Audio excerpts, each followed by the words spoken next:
نحمده ونصلي ونسلم على رسوله النبي الكريم أما بعد فأعوذ بالله من الشيطان الرجيم بسم الله الرحمن الرحيم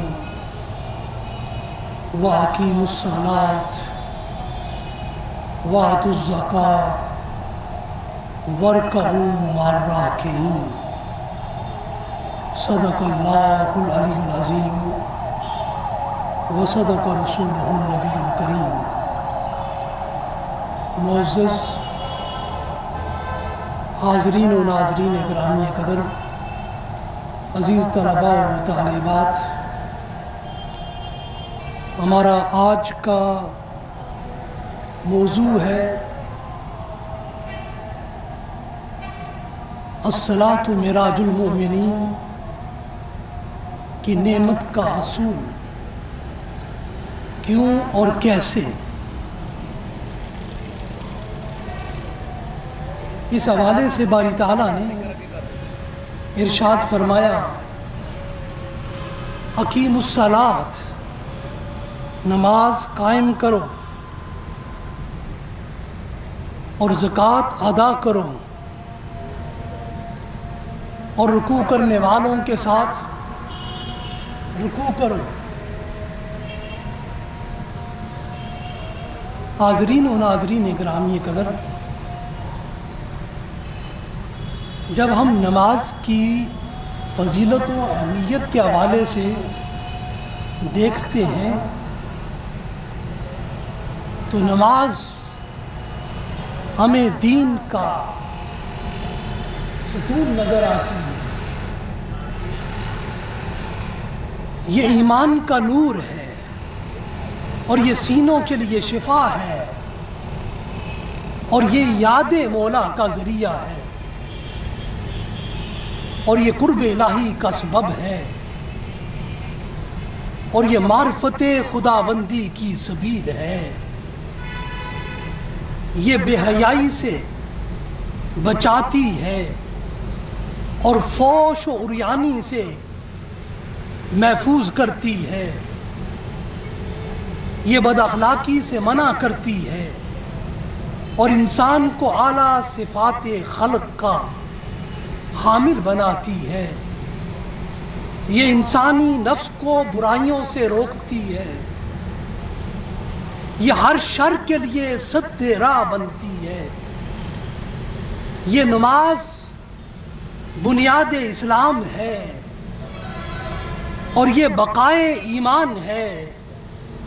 رسول اللہ صلی اللہ علیہ وآلہ وسلم نے نماز کی اسی اہمیت کی طرف امت کو متوجہ کیا ہے اور ارشاد فرمایا ہے بنی الاسلام علی خمس شہادت ان لا الہ الا اللہ وان محمدا رسول اللہ واقام الصلاۃ۔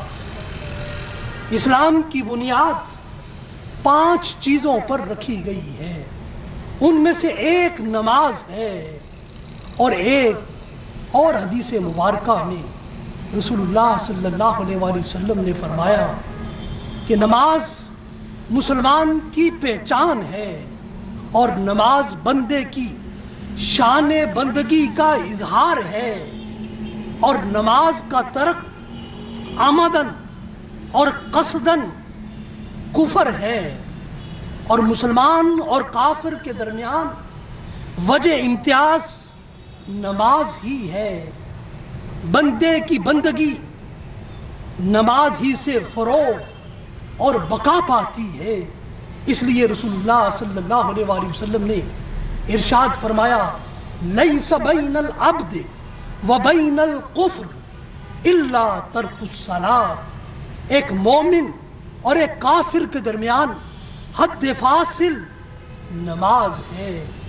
نماز ایک مسلمان کی بنیاد اسلام ہے اور اساس ایمان ہے، اس لیے رسول اللہ صلی اللہ علیہ وآلہ وسلم نے ارشاد فرمایا لا ایمان لمن لا صلاۃ لہ، فرمایا جس شخص کی زندگی میں نماز نہیں اس میں ایمان کی حلاوت نہیں۔ حاضرین و ناظرین گرامی قدر، ہر روز پابندی سے نماز ادا کرنا انسان کے ایمان کو بقا، استحکام اور دوام دینا ہے۔ حاضرین و ناظرین گرامی قدر، نماز تو اپنے مفہوم میں ذکر الہی کا نام ہے، اللہ کی بندگی اور اس کی فرمانبرداری اور اطاعت گزاری کا نام نماز ہے۔ نماز کا ایک ایک عمل اللہ کی بارگاہ میں بندے کی طرف سے اپنے مولا کی بارگاہ میں دعا ہی دعا ہے، اور یوں نماز کا سارا عمل اللہ کی یاد کی بنا پر عبادت ہی عبادت ہے۔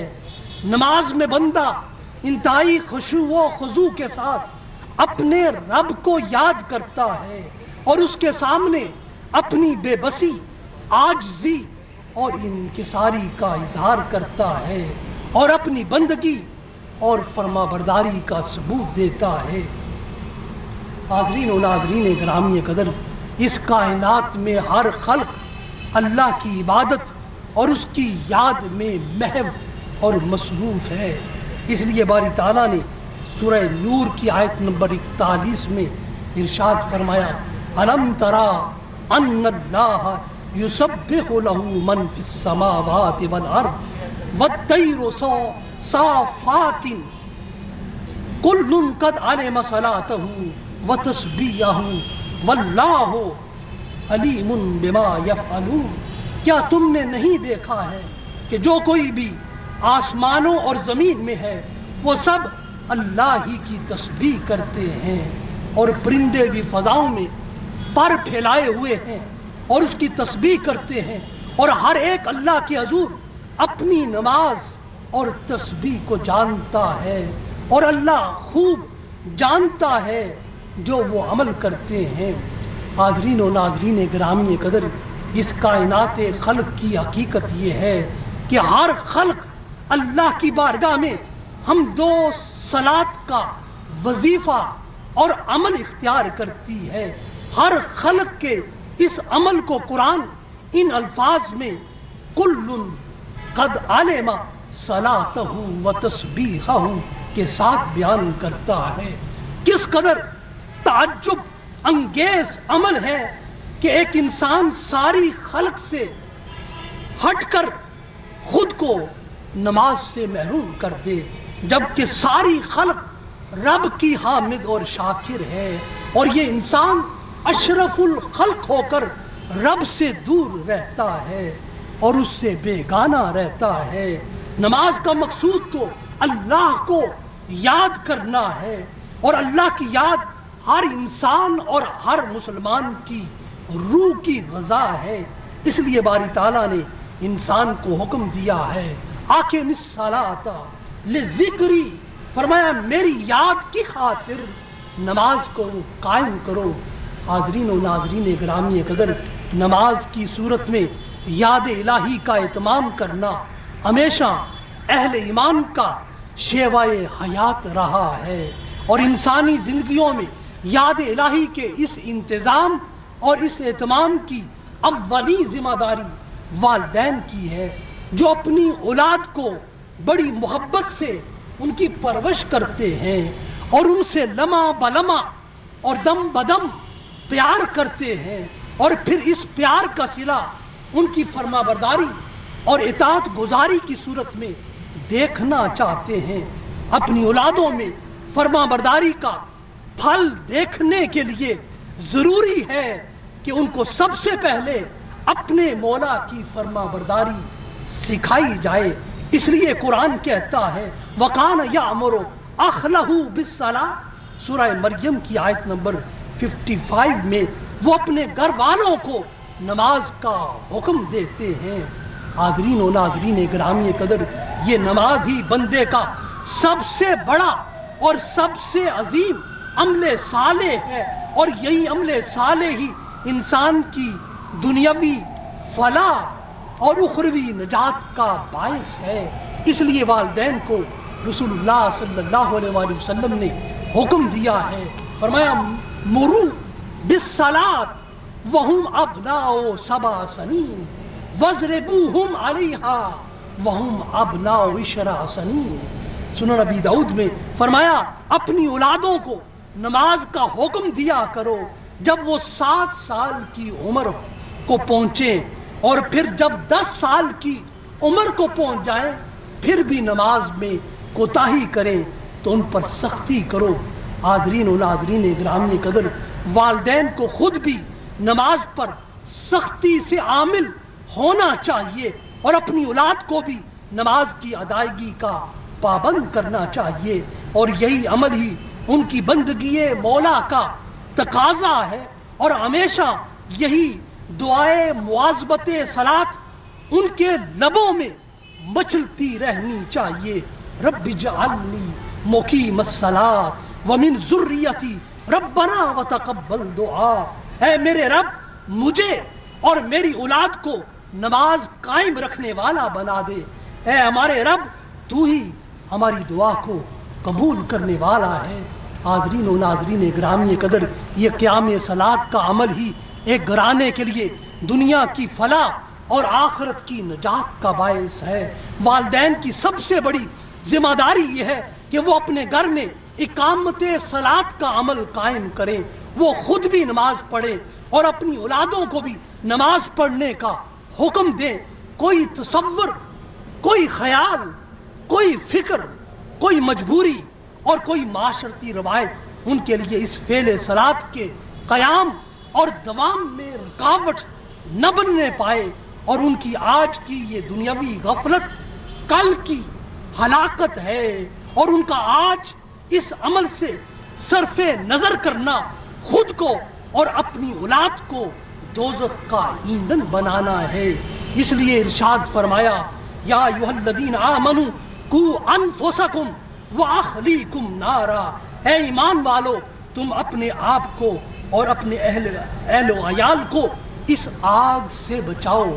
حاضرین و ناظرین گرامی قدر، نماز کی اسی اہمیت اور فضیلت کی بنا پر رسول اللہ صلی اللہ علیہ وآلہ وسلم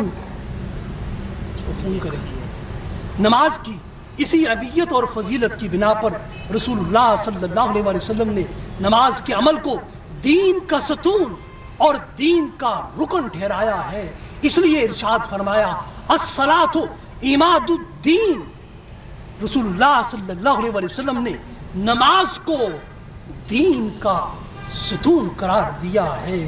حاضرین و ناظرین گرامی قدر، نماز صاحب ایمان انسانوں کے عمل کا ہمیشہ سے ایک لازمی حصہ رہا ہے۔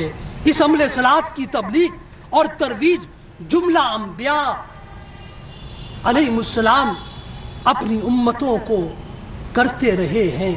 حضرت لقمان بھی اپنے بیٹے کو نماز کے بارے میں یوں نصیحت کرتے ہیں یا بنی اقم الصلاۃ وامر بالمعروف وانہی عن المنکر واصبر علی ما اصابک۔ اے میرے بیٹے نماز قائم کر اور دوسروں کو بھی اچھے کاموں کی نصیحت کر اور برے کاموں سے منع کیا کر، اور جو مصیبت تم کو پہنچے اس پر صبر کیا کرو۔ حاضرین و ناظرین گرامی قدر، باری تعالیٰ اپنے تمام بندوں کو حکم دیتا ہے اور ان کی ذوات و شخصیات سے فعل صلاۃ کی ادائیگی کا مطالبہ کرتا ہے، اور فعل صلاۃ کو بندوں کی زندگی میں وجوب کے ساتھ لازم کرتا ہے۔ ہر نفس سے ہر حال میں نماز کی ادائیگی کا اہتمام دیکھنا چاہتا ہے۔ اب بندے سے صلاۃ کے لیے امر وجوب کا انداز تخاطب کبھی یوں ہوتا ہے حافظوا علی الصلوات، اپنی سب نمازوں کی ادائیگی کی حفاظت کیا کرو۔ کبھی قرآن براہ راست سب لوگوں کو اپنا فرض نماز یوں یاد دلاتا ہے وَأَقِیمُوا الصَّلَاةَ، نماز قائم کرو، اور کبھی اس امر کی طرف یوں متوجہ کرتا ہے اقاموا الصلاۃ، نماز کا نظام قائم کرو۔ کبھی قرآن اس حقیقت کو یوں بیان کرتا ہے وَأَوْحَیْنَا إِلَیْہِمْ فِعْلَ الْخَیرَاتِ وَإِقَامِ الصَّلَاةِ، اور ہم نے ان کی طرف اعمال خیر اور نماز قائم کرنے کی وحی بھیجی ہے۔ کبھی قرآن سب بندگان خدا کو دن کے مختلف حصوں اور رات کے مختلف گوشوں میں نماز پڑھنے کی حکمت یہ بیان کرتا ہے کہ یہ نماز تمہارے وجود پر نظر نہ آنے والے گناہوں اور خطاؤں سے تم کو پاک کرتی ہے۔ اس لیے فرمایا وَأَقِمِ الصَّلَاةَ طَرَفَيِ النَّهَارِ وَزُلَفًا مِّنَ اللَّيْلِ إِنَّ الْحَسَنَاتِ يُذْهِبْنَ السَّيِّئَاتِ، آپ دن کے دونوں کناروں میں اور رات کے کچھ حصوں میں نماز قائم کیجئے، بے شک نیکیاں برائیوں کو مٹا دیتی ہیں۔ اور اسی بات کی تائید و تصدیق فرمان رسول سے بھی ہمیں یہی میسر آتی ہے۔ ارشاد رسول ہے الصلوات الخمس والجمعۃ الی الجمعہ والرمضان الی رمضان مکفرات لما بینہن اذا اجتمعت القبائر۔ صحیح مسلم میں یہ روایت آئی، ہر دن کی 5 نمازیں ہیں، ایک ہفتے میں جمعہ سے دوسرے جمعہ تک، اور سال میں 1 ماہ رمضان سے دوسرے رمضان تک۔ یہ ساری عبادات گناہوں سے بچنے کے لیے انسان کے لیے کفارہ بن جاتی ہیں۔ اسی حقیقت کو ایک اور مقام پر رسول اللہ صلی اللہ علیہ وآلہ وسلم نے یوں واضح کیا ہے۔ ارشاد فرمایا ارأیتم لو ان نہرا بباب احدکم یغتسل فیہ کل یوم 5 ما تقول ذلك يبقى من درنه قالوا لا يبقى من درنه شيئا قال فذلك مثل الصلوات الخمس يمحو الله بها الخطايا۔